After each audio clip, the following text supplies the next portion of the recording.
ఏ శుభకార్యానికైనా శుభారంభం. నమస్తే, నేను విజయ్. మంత్రి నారా లోకేష్కు డిప్యూటీ సీఎం పదవి ఇవ్వాలంటూ కూడా తెలుగుదేశం పార్టీ నాయకులు ఇటీవల గత 2 రోజుల నుంచి కూడా నాయకులందరూ కూడా ఒక్కొక్కరుగా మాట్లాడుతున్నారు. అసలు దీని వెనకున్నటువంటి ఆంతర్యం ఏంటి, ఎందుకు ఈ డిమాండ్ రోజు రోజుకు పెరుగుతుంది, దీని గురించి డిస్కస్ చేద్దాం. జూమ్ కాల్లో ఉన్నారు మనతో పాటు సీనియర్ జర్నలిస్ట్ అలాగే అనలిస్ట్గా ఉన్నటువంటి పెంటపాటి పుల్లారావు గారు. సార్ నమస్తే. నమస్కారం. లోకేష్ గారికి డిప్యూటీ సీఎం పదవి ఇవ్వాలి అనే డిమాండ్ రోజు రోజుకి పెరుగుతుంది. ముఖ్యంగా చిన్న స్థాయి నాయకులు కాకుండా పొలిట్ బ్యూరో మెంబర్సు, ఎమ్మెల్యేలు వీరు డిమాండ్ చేస్తున్నారు. దీని వెనక రీజన్ ఏంటంటారు?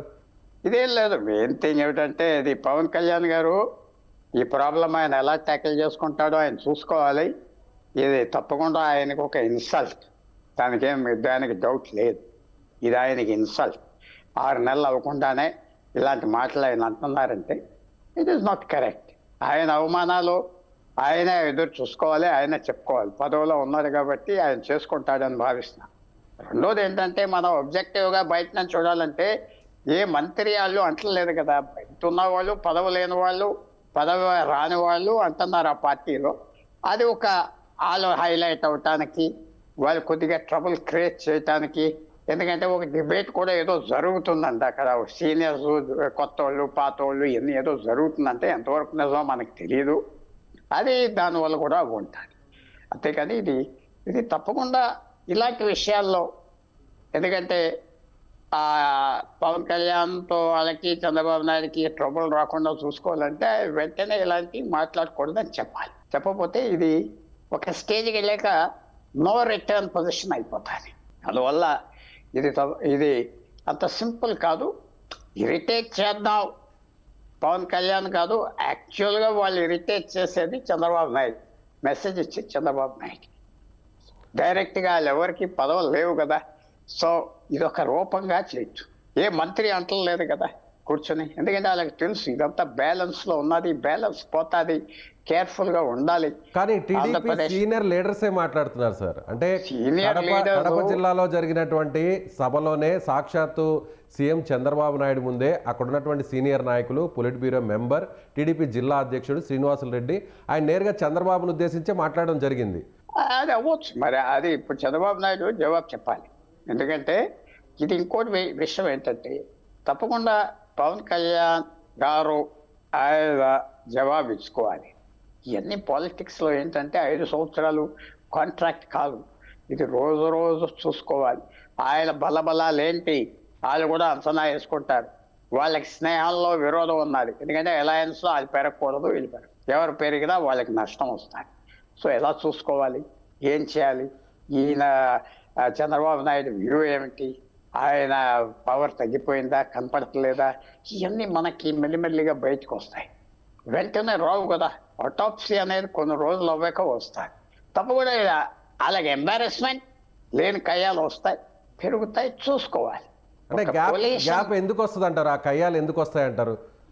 ఎందుకు వస్తాయంటే టాప్ లీడర్షిప్ కేర్ఫుల్గా ఉండాలి. ముందల నుంచి అర్థానికి రావాలి. ఇలాగ మాటలు రాకూడదు, ఇవన్నీ రాకూడదు. వస్తే మాకు ఎంబారెస్మెంట్. రెడ్ లైన్స్ అంటారు, ఎర్ర గీతలు. ఆ ఎర్ర గీతలు క్రాస్ అవ్వకూడదు. అవన్నీ పెట్టుకోవాలి. అవన్నీ పెట్టుకుని ఉండరు. అందువల్ల ఈ ప్రాబ్లమ్స్ వస్తున్నాయి. తప్పకుండా చాలా కేర్ఫుల్గా ఉండాలి కోalition గవర్నమెంట్లో. ఎందుకంటే ఇలా గ్యాప్ వచ్చాక గ్యాప్ పెరిగిపోతుంది, గ్యాప్ తగ్గదు. అంటే ఇద్దరి మధ్య మైత్రి కూడా ఏమైనా దెబ్బతినే అవకాశం ఉంది అని మీ వర్షన్ చెప్తున్నారు. కానీ లీడర్స్ చూస్తే వాళ్ళు ఏమంటున్నారంటే ఇంటర్నల్గా కూడా 3వ తరం వచ్చేసింది పార్టీలోకి. లోకేష్ గారు చాలా కష్టపడ్డారు. ఎన్నికలకు ముందు క్రైసిస్లో ఉన్నప్పుడు కూడా లోకేష్ గారు చాలా గట్టి నిర్ణయాలు తీసుకున్నారు. సో అప్పుడు పార్టీకి ఆయనంతా కూడా గట్టిగా పనిచేశారు కాబట్టి అధికారంలోకి వచ్చింది. కాబట్టి మేము డిప్యూటీ సీఎంగా ఆయన చేయాలని కోరుకోవడంలో ఉన్న తప్పు ఏంటి అని వారు అడుగుతున్నారు. తప్పలేదు, ఆయన సీఎం చేయమని అడగవచ్చు కూడా, తప్పేం లేదు. నేను దాంట్లో మనకి మిస్టేక్ లేదు. ఆయన సీఎం చేస్తే అయిపోయింది కదా, వాళ్ళు అడగటానికి డిమాండ్స్కి ఏం తప్పలేదు. ఎదరవాడు ఏమనుకుంటారో చూసుకోవాలి. అది వాళ్ళు చూసుకోకపోతే ఎవెన్చువల్గా డిఫరెన్సెస్ వచ్చేస్తాయి. ఇప్పుడు ఎవరు కాపాడుకోవాలి, ఎవరి గౌరవం? పవన్ కళ్యాణ్ గారు ఆయన గౌరవం కాపాడుకోవాలి. ఎందుకంటే ఉన్న ఒక్క డిప్యూటీ సీఎంఏ, ఇంకోటి జాయిన్ అవుతే ఆయన వాల్యూ పోయింది కదా. అందువల్ల ఇవన్నీ అందరికి తెలిసిన విషయాలు. అది కొంచెం ఇమ్మెచ్యూరిటీ కూడా ఉంటుంది. మీరు ఆశ్చర్యపోతారు, ఎంత అనుభవం ఉన్న పాలిటీషియన్కి అయినా ఇమ్మెచ్యూరిటీ ఉంటుంది పర్సనాలిటీస్కి వచ్చేటప్పుడు. అది చాలా జాగ్రత్తగా చూసుకోవాలి. అంటే ఇప్పుడు మాట్లాడిన వారంతా ఇన్మెచ్యూరిటీగా మాట్లాడినట్టేనా మీ అభిప్రాయం? అది కొంచెం ఆలోచించుకోవాలి. వాళ్ళ వ్యూ ఏంటి, ఇదేమన్నా ఇంక సెటిల్ అయిపోయిందా, ఎల్లకాలం ఈ గవర్నమెంట్ ఉంటుందా, అపోజిషన్ లేదా, ప్రజల ఫీలింగ్ ఎలా ఉన్నది, మెల్లిమెల్లిగా మారుతుంది కదా. ఆంధ్రప్రదేశ్లో పబ్లిక్ చాలా ఒక పెక్యూలియర్ పబ్లిక్, వాళ్ళకి లాయల్టీస్ లేవు. మీరు ఎంత చేసినా అయ్యో ఆ కులాలు ఎవరి వెనకాల, కుల నాయకుల వెనకాల ఉంటారు, ఆ చిన్న చిన్న కులాలు, పెత్తందారు కులాలు, మిగతా వాళ్ళు ఇటు వెళ్ళిపోతారు అటు వెళ్ళిపోతారు. ఆ లాయల్టీ చాలా కేర్ఫుల్గా కాపాడుకోవాలి ఏ ప్రభుత్వం అయినా. ఇది 6 నెలల్లోనే కేర్ఫుల్గా చేసుకోవట్లేదంటే మరి ఏం చెప్పాలి నేను? ఒక కంపెనీలోకి వచ్చి అతను ప్రమోట్ చేయండి, ఎండీని తీసేసి అనుకుంటా ఇంకో అతను ప్రమోట్ చేయమంటే 2 ఎండీలు ఉన్నారంటే ఏం చేస్తారు? సో ఇది హెల్దీ డెవలప్మెంట్ కాదు, ఒక మంచి ఆరోగ్యం, మంచి గుడ్ డెవలప్మెంట్ కాదు. ఎవరి మీద ఇంకోళ్ళ మీద కోపం ఉండి అంటున్నారా? ఈ విషయంలో నేను అనుకుంటున్నా అన్న వాళ్ళకి పెద్ద పవన్ కళ్యాణ్ మీద కోపం లేదు. ఆ పార్టీలో వాళ్ళకున్న ప్రాబ్లంల వల్ల మనకేం లేదు అని ఫీలింగ్ ఉన్నదా లేదా మీరు చెప్పండి. ఆ ఫీలింగ్ ఉన్నది కదా చాలా మందికి, మనకేం లేదని. అంటే ఆ ప్రయారిటీ ఇవ్వడం లేదు అని అంటారా? ప్రయారిటీ కాదు, పదవులు లేవు, చిన్న రాష్ట్రం, పదవులు లేవు.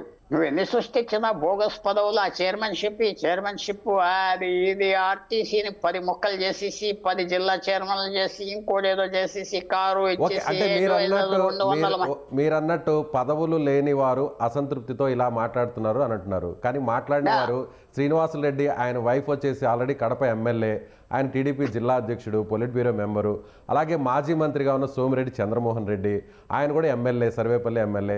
అదేవిధంగా పిఠాపురంలో ఉన్నటువంటి వర్మ గారు ఆల్రెడీ టీడీపీ ఇన్ఛార్జ్గా ఉన్నారు, ఆయన మాట్లాడారు. త్రిపులార్ కూడా మాట్లాడారు, ఆయన డిప్యూటీ స్పీకర్, ఎమ్మెల్యే. సో వీళ్ళంతా కూడా పదవుల్లో ఒక స్థాయిలో ఉన్నటువంటి వ్యక్తులే కదా. అభిప్రాయాలు వేరే ఉంటాయి. అది అందరికీ వాళ్ళకు తృప్తి లేదనుకుంటా. తృప్తి ఉన్నవాళ్ళు అంటే వాళ్ళకి అంబిషన్ ఉండొచ్చు, తప్పులేదు, చక్కగా చెప్పారు. ఇది పవన్ కళ్యాణ్ గారు జవాబు చెప్పుకోవాలి. ఆయన బలం ఏంటి, ఆయన వాల్యూ ఏంటి, ఆయనకి అంత సపోర్ట్ ఉన్నదో ఇప్పుడు ఆయన చూపెట్టుకోవాలి.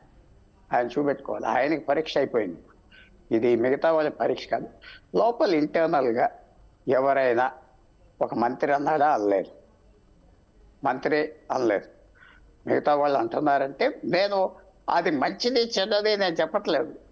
నేను ఎప్పుడు ఒకటే చెప్తున్నా, పాలిటిక్స్లో సిమెంటు కాంక్రీట్తో కట్టిన గోళ్ళ కాదు, ఎన్ని నిమిషం ఇరిగిపోతాయి. పేక ముక్కలతో కట్టిన ఇల్లు ఇవన్నీ. వాళ్ళు ఎవరో ఉంటారు అనుకుంటాం. 2024 జూన్లో నరేంద్ర మోడీ 350 ఎంపీలు వస్తాయనుకుంటే 240 అయిపోయి ఆయనకి కొలేషన్ లేకపోతే ప్రధానమంత్రి అవ్వలేదు. అది ఏమంటారు? నాలాంటి వాళ్ళు ఎప్పుడు ఏమంటాం? ఆర్థిక వ్యవస్థ చూసుకోలేదంటున్నావు, ఆర్థిక వ్యవస్థ చూసుకోవాలంటున్నావు, చూసుకోలేదు. ఇవన్నీ ఎలా ఉంటాయంటే మనకు సాలిడ్గా కనపడతాయి. ఒక మంత్రి, ఒక ముఖ్యమంత్రి 40 కార్ల కాన్వాయ్లో వెళ్తే అది సాలిడ్, అదంతా గాలిపోయినా వెళ్ళిపోయినట్టుగా వెళ్ళిపోతాయి. మాజీ మంత్రులు ఎక్కడున్నారు? ఏ రాష్ట్రానికైనా చాలా పెద్దవాళ్ళు పోయినాయి కదా పదవులు. పుల్లారావు గారు ఒక మాట చెప్పండి, అంటే వైసీపీ దీన్ని ఇప్పుడు ఎలా తీసుకుంటుంది? వైసీపీకి సంబంధించినటువంటి మాజీ మంత్రులు కూడా అప్పుడే స్టార్ట్ చేశారు. అంబటి రాంబాబు ఆల్రెడీ ట్వీట్ చేయడం జరిగింది, ఆయన అగ్గి రాజుకుంది, కూటమిలో కుంపటి స్టార్ట్ అయింది అంటూ కూడా ఆయన కామెంట్ చేస్తున్నారు. సో వైసీపీ ఎలా ఇక స్పందిస్తుంది? తప్పకుండా వాళ్ళకి ఇది అడ్వాంటేజ్ కదా. వాళ్ళు చేయవలసింది ఏంటంటే మాట్లాడకుండా ఉంటే ఈ పొంగేది పొంగుతుంది, లేకపోతే కొండ ఇరిగిపోయేది. మాట్లాడకూడదు. టూ మచ్గా నన్ను అడిగితే silence, speech is silver, silence is gold. మాట్లాడుతూ వెళ్ళి మాట్లాడకుండా నిశ్శబ్దంగా ఉంటాం బంగారం. సో అందువల్ల వాళ్ళకి సలహా ఏమిటంటే బీ క్వైట్, మాట్లాడొద్దు. ఇది జరిగేది, ఇది ఏం జరుగుతుంది, ఇది ప్లే అవుట్ అవ్వాలి. ప్లే అవుట్ అంటే ఇది ఎంతవరకు వెళ్తుందో వెళ్ళిపోనవ్వాలి. మీరు మధ్యలో వచ్చి చెప్పడం ఏంటి? It has to play out. ఒక ఫైట్ డొమెస్టిక్లో జరిగి ఎవరో మధ్యవర్తి వెళ్ళి మాట్లాడి పక్కింటోడు అన్నాడు ఇది అన్నాడు కాకపోతే ఏమవుతుందో చూద్దాం. ఉండాలంటారు వైసీపీ. ఇప్పుడు వైసీపీ క్వైట్గా ఉండాలి. నన్ను అడిగితే మాట్లాడకుండా నిశ్శబ్దంగా ఉంటే ఇది అవ్వేది అవుతుంది. ఏమవుతుంది అంటే నేను చెప్పలే. But it not a good development for Chandrababu Naidu ఆ పవన్ కళ్యాణ్. ఎందుకంటే వాళ్ళ మేనేజ్మెంట్ లోపం ఉన్నదని మాత్రం స్పష్టంగా తెలిసిపోతుంది. ఎందుకంటే ఇది ఇలాంటి ఫేస్ రాకూడదు, పబ్లిక్లో ఫేస్ రాకూడదు. కానీ అది గత వచ్చింది కాబట్టి- వైసీపీలో ఇదే వైసీపీ ఇప్పుడు మాట్లాడుతుంది కదా, టీడీపీ ఏమంటుందంటే కొంతమంది నాయకులు ఏం చెప్తున్నారంటే గత ప్రభుత్వంలో చాలామంది ఉన్నారు కదా డిప్యూటీ సీఎంలు, ఇప్పుడు లోకేష్ గారిని కూడా పెడితే వచ్చే తప్పేంటి, వైసీపీకి వచ్చినటువంటి ఇబ్బంది ఏంటి అని వారు క్వశ్చన్ చేస్తున్నారు. ఇది చూసి ఇప్పుడు టార్చర్ అవ్వేది ఇద్దరు అవుతున్నారు అక్కడ, చంద్రబాబు నాయుడు అండ్ పవన్ కళ్యాణ్. ఇది ఎలా ట్యాకిల్ చేయాలి అది చూడాలి. అందువల్ల నేను అంత సింపుల్గా తీసుకోవట్లేదు. అనవసరంగా వచ్చిన విషయం, డిసిప్లిన్ లేకుండా వచ్చిన విషయం. ఇది ఆనందంగా ఉంటుంది వింటానికి, ఆఖరికి ఎక్కడికి వెళ్తుంది మనకు చెప్పలేదు. ఇది ఒకసారి బయటకు వచ్చాక, ఇది మీకు వచ్చిన విషయం. ఒక పర్ఫ్యూమ్ బాటిల్ ఉన్నది, పర్ఫ్యూమ్ బాటిల్ మీరు మూత ఇప్పాక ఇక భగవంతుడు కూడా మళ్ళీ ఆ సువాసన లోపల పెట్టేలేడు కదా సీసాలోకి. ఇది అంతే. ఇంకా ఇది బయటకు వచ్చాక భగవంతుడు కూడా ఒక సెంట్ బాటిల్ ఓపెన్ చేస్తే ఆ పర్ఫ్యూమ్ ఫ్లేవర్ బయటికి రాగానే ఇంక లోపలికి వెళ్ళదు కదా. చాలా కేర్ఫుల్గా ఉండాలి, చాలా కేర్ఫుల్గా డే టు డే కోఆర్డినేట్ చేసుకుని, పెద్దవాళ్ళు చెప్పింది స్నేహితుల దగ్గర పెట్టుకో, విరోధులను ఇంకా దగ్గర పెట్టుకో. ఎవరైతే కాబోతున్నారో చాలా కేర్ఫుల్ గా చేయవలసింది చేయలేదు, పడతారు పాటలు. పర్మనెంట్ స్ట్రక్చర్స్ కాదు politics, structures. Thank you so much Pullarao గారు. ఇది పొలిటికల్ అనలిస్ట్ వెంటపాటి పుల్లారావు గారు చెప్తున్నట్టుగా ఇది కూటమిలో ఇలాంటి డిమాండ్ రావడం అనేది నిజంగా కూటమి ధర్మానికి ఇది విరుద్ధం.